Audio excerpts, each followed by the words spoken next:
Shalom, shalom, que le Seigneur vous bénisse abondamment. Nous n'allons pas vous prendre beaucoup de temps, nous allons vous rencontrer juste une histoire. C'est une histoire d'une voiture et d'une personne. Lorsque la personne se retrouve dans une voiture, la personne ne fournit plus assez d'efforts pour avancer ou encore pour arriver à sa destination.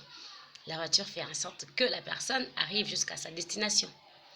Et parfois, ça arrive que la voiture prenne le chemin rempli de boue, beaucoup d'eau, ou encore la voiture peut se heurter contre une pierre ou contre un autre véhicule.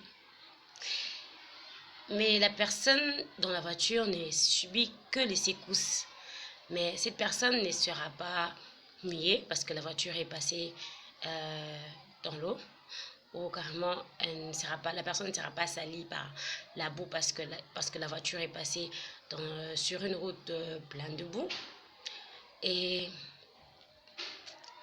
la personne ne sera pas blessée parce que la voiture a cogné une pierre. Et c'est pour ça que parfois, je ramène l'histoire maintenant à la vraie histoire que j'aimerais vous dire aujourd'hui.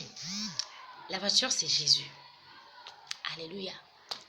La voiture, c'est Jésus et la personne, c'est nous.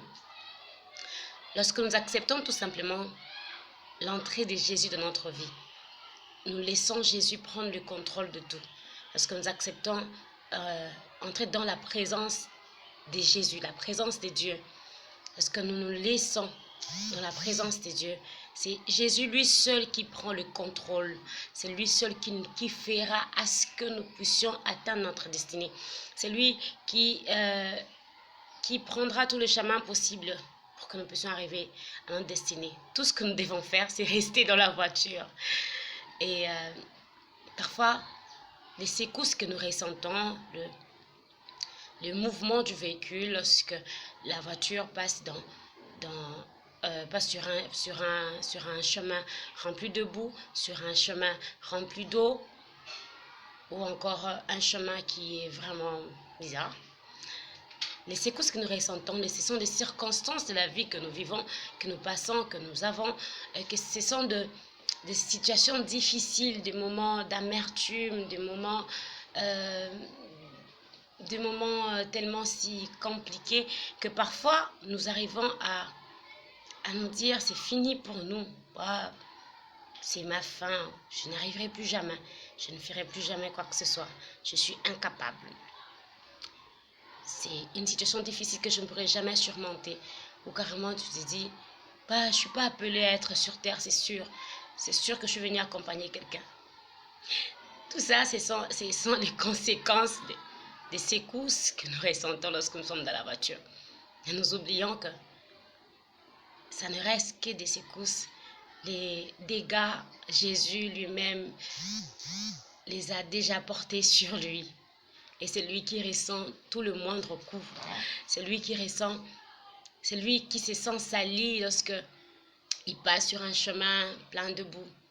Lorsque par exemple on est en train de décider de parler mal de toi ou encore carrément de pouvoir dire de fausseté sur toi, cette douleur de se sentir humilié, c'est Jésus qui ressent ça à ta place.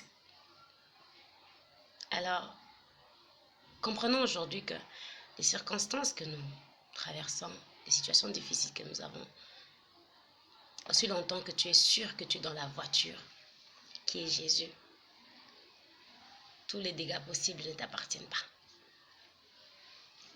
Ça retombe sur Jésus. Tout ce que nous devons faire, nous devons rester dans la voiture jusqu'à atteindre notre destinée, atteindre notre destination. Et la meilleure destination possible, c'est les ciels, les royaumes de Dieu, où nous serons dans la joie, nous serons en train de chanter, de danser, de manger, ça c'est sûr. Et au-delà du centime que nous recevrons ici sur terre, la meilleure destination qui est le ciel nous est garantie. C'est pourquoi restons dans la voiture qui est Jésus, faisons-lui confiance. Peu importe les chemins par lesquels tu passes, C'est pas toi qui es le conducteur, c'est Jésus. Que le Seigneur vous bénisse. Passez un excellent mercredi. Que le Seigneur vous bénisse abondamment.